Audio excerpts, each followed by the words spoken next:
ये है happy home multi channel का प्रसारण सीधे आपके सामने। फोकस हिंदुस्तान मुंबई न्यूज़ में आपका स्वागत है। मैं हूं माजिद सिद्दीकी। दुआ सलाम, आदाब, जय भीम। दुनिया बदल रही है, देश वही है, वही रहेगा। हक और हकीकत को बताने वाले खामोश बैठे हैं। आने वाला वक्त ही बताएगा। वीडियो को आखिर तक देखिए। आज की ख़ास खबरें। सबसे पहले फोकस हिंदुस्तान को सब्सक्राइब करें, लाइक के साथ शेयर करें और अपने कमेंट ज़रूर भेजें। समाज को जगाने के लिए आपकी ज़रूरत है। फिर आऊँगा ताज़ा खबरों को लेकर। माजिद सिद्दीकी, जय हिंद।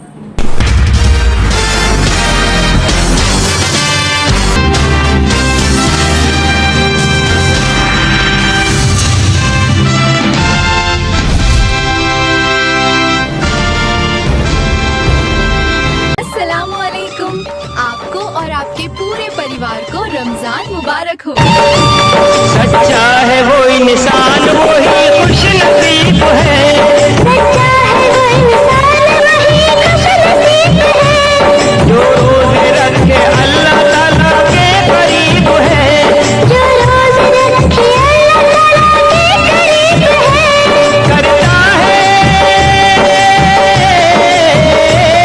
करता है अपने बंदों की वो खुद निगहबानी। करता है अपने बंदों की वो खुद निगहबानी। फ्लाइट में हंगामा किया तो लगेगा 30 दिन का बैन। डीजीसीए का सुझाव, अभी शिकायत करने पर बनती है जांच कमेटी, लगता है 45 दिन का बैन। अजीत पवार के बेटे ने हादसे पर उठाए सवाल, बोले आसानी से नष्ट नहीं होते ब्लैक बॉक्स। वीएसआर विमान पर लगे बैन, इमोशनल मैसेज शेयर कर लिखा मिस यू डैड। बारामती विमान हादसे पर प्रफुल्ल पटेल का बड़ा बयान, कहा कंपनी जिम्मेदार प्रतीत होती है, पायलट की लापरवाही की भी आशंका। राहुल गांधी के खिलाफ वाराणसी कोर्ट में सुनवाई, अमेरिका में सिखों को लेकर दिए गए बयान पर दाखिल की गई है निगरानी याचिका। कोर्ट ने राहुल को पहले ही जारी किया है नोटिस। असम दौरे पर कांग्रेस महासचिव प्रियंका गांधी, गुवाहाटी में प्रसिद्ध मां कामाख्या मंदिर के दर्शन कर लेंगी आशीर्वाद, कांग्रेस कार्यकर्ताओं में भरेंगी जोश। उन्नाव दुष्कर्म पीड़िता के पिता की हिरासत में जान जाने के मामले पर सुनवाई, सुप्रीम कोर्ट ने हाल ही में हाई कोर्ट को मामले की सुनवाई में तेजी लाने और कुलदीप सिंह सेंगर की अपील पर जल्द फैसला सुनाने के दिए थे निर्देश। एआई इम्पैक्ट समिट में पहुंचे पीएम मोदी, राष्ट्राध्यक्षों से की मुलाकात, दिग्गजों को किया संबोधित। आज श्रीनगर जाएंगे हिमाचल के मुख्यमंत्री, जम्मू कश्मीर के सीएम उमर अब्दुल्ला से करेंगे मुलाकात, सेब पर इंपोर्ट ड्यूटी के मुद्दे पर संयुक्त लड़ाई की तैयारी। भारत ने 24 घंटे में एआई जिम्मेदारी अभियान के लिए सबसे ज्यादा शपथ का गिनीज वर्ल्ड रिकॉर्ड बनाया, केंद्रीय मंत्री अश्विनी वैष्णव ने किया ऐलान। कांग्रेस का मोदी सरकार पर बड़ा हमला, पार्टी नेता बीके हरिप्रसाद बोले 2024 के बाद जो कुछ भी हो रहा है वो सब नकली है। प्रधानमंत्री की डिग्री से लेकर गलगोटिया यूनिवर्सिटी के रोबोट तक सब नकली है। ट्रंप फिर खोज रहे भारत पर टैरिफ बढ़ाने का बहाना, अमेरिकी सांसद ब्रेड शर्मन का चौंकाने वाला दावा, कहा भारत को निशाना बनाया जा रहा है जबकि हंगरी और चीन जब कोई टैरिफ नहीं। मिडिल ईस्ट में महायुद्ध की आहट, अमेरिकी हमले की आशंका से किलाबंदी में जुटा ईरान, परमाणु ठिकानों को छिपाने की सैटेलाइट तस्वीरें आई सामने।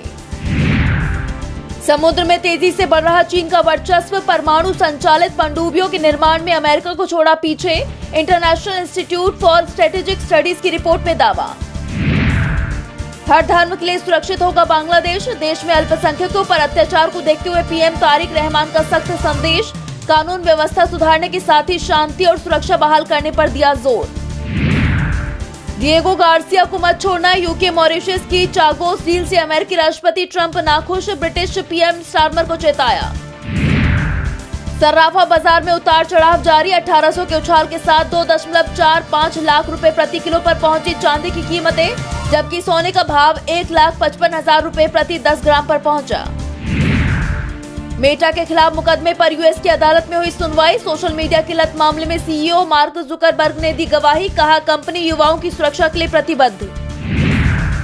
महंगा पेट्रोल डीजल बेचकर तेल कंपनियों ने कमाए 23,743 करोड़ रुपए, ग्राहकों को नहीं मिला फायदा। अंतर्राष्ट्रीय बाजार में कच्चे तेल की कीमतों में गिरावट के बावजूद भारत में कम नहीं हुई कीमतें। गन्ने की पैदावार कम होने से घट सकता है चीनी उत्पादन, भारी बारिश के कारण पड़ा असर, वैश्विक स्तर पर चीनी की कीमतें 5 साल के निचले स्तर के करीब। जीएसटी कटौती का असर खत्म, साबुन तेल से लेकर रोजमर्रा के सामान 5% तक महंगे, कई कंपनियों ने बढ़ाए दाम।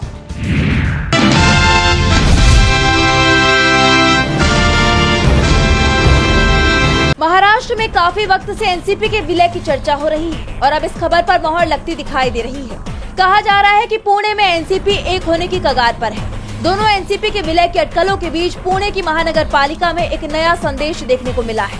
पुणे में विपक्षी नेता के कक्ष में एनसीपी सुप्रीमो शरद पवार और दिवंगत अजीत पवार दोनों के फोटो एक साथ लगाए गए हैं और इसे लेकर सामना में भी लेख छपा है, जिसके बाद से पवार परिवार के एक होने की खबरें तूल पकड़ रही हैं। संभावना है कि दोनों एनसीपी दल विलय की राह पर चल पड़े हैं। मनपा में विपक्षी नेता भाऊ साहेब भोईर ने साफ दावा किया है कि पार्टी कार्यकर्ताओं में दोनों एनसीपी के विलय की इच्छा है और दिवंगत अजीत पवार भी अंतिम समय तक विलय को लेकर चर्चा करते थे।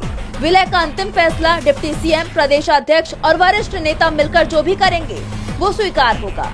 उनके बयान ने अब विलय की खबरों को हवा दे दी है और जल्द ही विलय को लेकर ऐलान भी हो सकता है, क्योंकि 17 फरवरी को डिप्टी सीएम सुनेत्रा पवार ने बड़ी बैठक बुलाई थी जिसमें कई मुद्दों पर चर्चा हुई। इस दौरान नेताओं और विधायकों को एनसीपी के विलय पर कुछ भी बोलने से इनकार किया गया, जिससे ये साफ होता है कि मामला अभी गंभीर है और पार्टी प्रमुख नहीं चाहते कि मामले पर रणनीति तय होने तक इस पर चर्चा की जाए।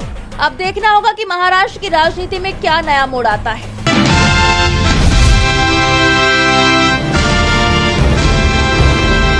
असम में सत्ता पक्ष और विपक्ष के बीच तीखी बयानबाजी देखी जा रही है। सीएम हिमंता बिस्वा शर्मा के बयानों को लेकर पहले से ही राज्य की सियासत गरमाई हुई है और अब कांग्रेस सांसद गौरव गोगोई के बयान ने सीएम शर्मा को कटघरे में खड़ा कर दिया। कांग्रेस सांसद ने सीएम को असम का जिन्ना बताया है। एक प्रेस कॉन्फ्रेंस में उन्होंने कहा कि हिमंता ने बोरा को कांग्रेस का आखिरी हिंदू नेता बताया है। हिमंता असम के जिन्ना है, उन्हें नेताओं को हिंदू सर्टिफिकेट देना बंद करना चाहिए। दरअसल असम कांग्रेस के पूर्व प्रदेश अध्यक्ष भूपेन बोरा बीजेपी का दामन थामने जा रहे हैं। उन्होंने कांग्रेस से इस्तीफा दे दिया है और इस्तीफे के साथ ही बोरा के तेवर भी बदल गए हैं। उन्होंने कहा कि अब कांग्रेस राज्य इकाई गौरव गोगोई के नियंत्रण में नहीं है, जिसके बाद गौरव गोगोई ने भी तीखी प्रतिक्रिया दी। उन्होंने साफ कहा कि इस इस्तीफे से कांग्रेस के चुनावी कैंपेन पर कोई असर नहीं पड़ने वाला। हम लड़ेंगे और हिमंता बिस्वा शर्मा को सत्ता से हटाएंगे। उन्होंने कहा कि हमने पूरी कोशिश की कि हम बोरा के हिमंता से रिश्तों के रूमर्स पर यकीन न करें, लेकिन हम भी चौंक जाते थे कि आखिर पार्टी की कॉन्फिडेंशियल बातें कैसे हिमंता के करीबियों को पता चल जाती हैं। भूपेन कुमार बोरा दूसरी पार्टी में क्यों शामिल नहीं हुए जो बीजेपी से लड़ रही है? इस्तीफे के एक दिन के अंदर ही उन्होंने हिमंता बिस्वा शर्मा से हाथ क्यों मिला लिया?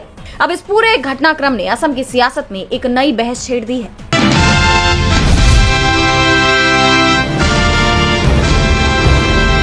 आरएसएस प्रमुख मोहन भागवत को तगड़ी चुनौती मिली है। हाल ही में घर वापसी को लेकर दिए गए उनके बयान पर मुस्लिम संगठनों की लगातार नाराजगी के बीच जमीयत उलेमा हिंद ने करारा हमला बोला है। इसके अध्यक्ष मौलाना अरशद मदनी ने सीधे तौर पर मोहन भागवत को इस बयान पर ललकारा।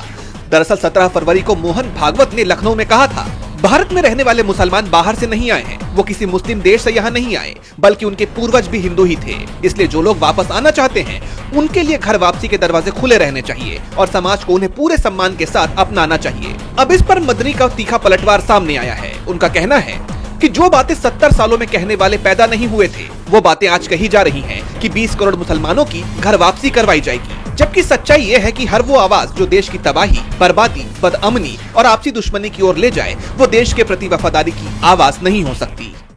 जो 70 साल में कहने वाले लोग पैदा नहीं हुए थे, आज खड़े होकर के कह रहे हैं कि हम 20 करोड़ मुसलमान और 6 करोड़ क्रिश्चियनों को अपने घर वापस लाएंगे।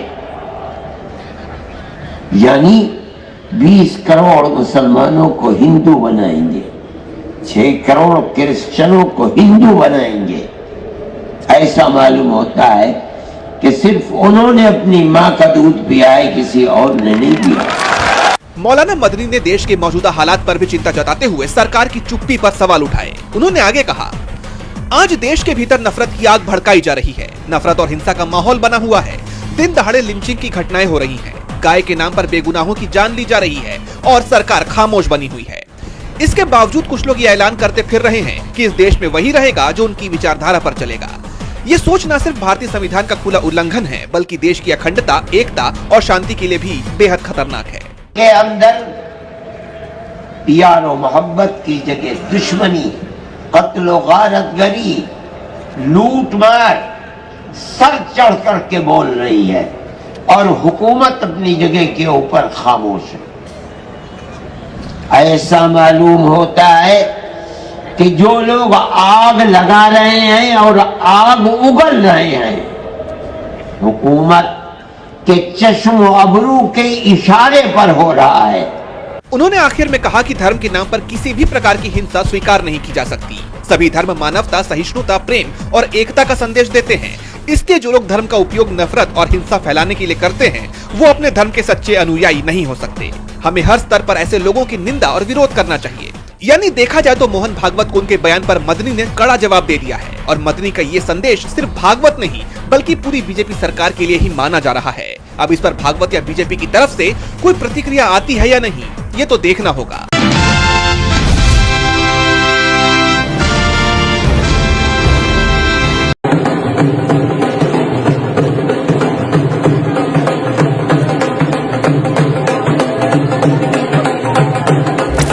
महरूफ और मसरूर अहमद खान, दो जुड़वा भाई। भुवनेश्वर के दो जुड़वा भाइयों ने जेईई मेन 2026 में ऐसा कमाल कर दिखाया जिसे सुनकर हर कोई हैरान रह गया। महरूफ और मसरूर अहमद खान दोनों ने जेईई मेन 2026 सेशन में एक जैसे अंक हासिल किए हैं। दोनों भाइयों ने 300 में से 285 नंबर लाकर टॉप स्कोरर्स में अपनी जगह बना ली है। ये उपलब्धि इसलिए भी खास है क्योंकि दोनों की तैयारी एक ही शहर कोटा में हुई, जहाँ उन्होंने एनटीए द्वारा आयोजित इंजीनियरिंग प्रवेश परीक्षा के लिए लगातार मेहनत की। महरूफ ने अपनी सफलता का राज बेहद सरल शब्दों में बताया। उन्होंने कहा कि उन्हें ज्यादा मुश्किलों का सामना नहीं करना पड़ा। उनके मुताबिक सब कुछ काफी आसानी से हो गया। सभी शिक्षकों ने बहुत मदद की। मैंने बस वही किया जो टीचर्स ने कहा और उसका पालन भी किया। महरूफ ने बताया कि वो पिछले 5 सालों से खुद ही जेईई की तैयारी कर रहे थे और उन्होंने तैयारी में बहुत समय दिया है।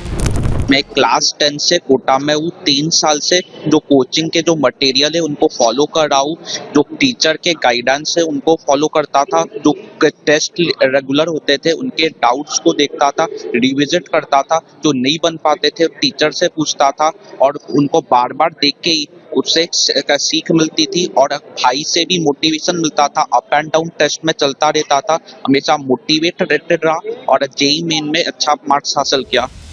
वहीं मसरूर ने अपनी तैयारी को थोड़ा चुनौतीपूर्ण बताया। उन्होंने कहा कि कई बार छोटी छोटी गलतियों की वजह से उनके नंबर कम आ जाते थे, लेकिन उन्होंने हार नहीं मानी और अपनी कमियों पर काम किया। मसरूर ने बताया कि उन्होंने इस बारे में शिक्षकों से बात की और अपनी गलतियों को सुधारते हुए आगे बढ़े।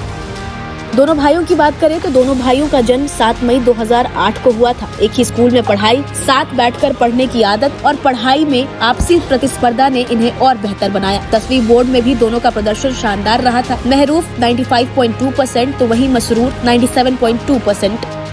महरूफ और मसरूर ने बताया कि उनकी तैयारी का तरीका बहुत सीधा था, साथ पढ़ो और साथ बढ़ो। मसरूर के अनुसार दोनों भाई एक ही समय पर एक ही स्टडी टेबल पर बैठकर पढ़ाई करते थे और एक ही टाइम टेबल फॉलो करते थे। महरूफ ने कहा कि हम दोनों के बीच हमेशा हेल्दी कंपटीशन रहा। हम साथ में डाउट क्लियर करते थे और अगर कभी किसी के कम नंबर आते थे तो एक दूसरे को मोटिवेट भी करते थे। शायद यही वजह है कि हमारे नंबर एक जैसे आए हैं। मसरूर ने बताया कि 10वीं के बाद से वो कोटा में है और पिछले 3 सालों से अपने टीचर्स की गाइडेंस में कोचिंग मटेरियल के जरिए तैयारी कर रहे हैं। आप पढ़ाई भी साथ साथ करते थे। हम लोग दोनों का स्टडी टाइम टेबल था, एक ही स्टडी टेबल पे बैठते थे। दोनों ने एक दूसरे को मोटिवेट किया है, एक दूसरे से ही सीखा। जब से शुरू किए थे तब से एक साथ पढ़ना रहता था, एक साथ डाउट क्लियर करते थे, एक साथ सेम टाइम पे स्टडी करते थे और मोटिवेट भी करते थे एक दूसरे को कम नंबर आने पर। तो उससे एक हेल्दी कंपटीशन भी बना रहता था, परफॉर्मेंस भी इम्प्रूव होता गया। ये दोनों भाई जेईई में ही नहीं बल्कि राष्ट्रीय और अंतर्राष्ट्रीय ओलंपियाड प्रतियोगिताओं में भी अपनी प्रतिभा दिखा चुके हैं। दोनों मिलकर अब तक करीब 30 गोल्ड मेडल जीत चुके हैं। जेईई मेन में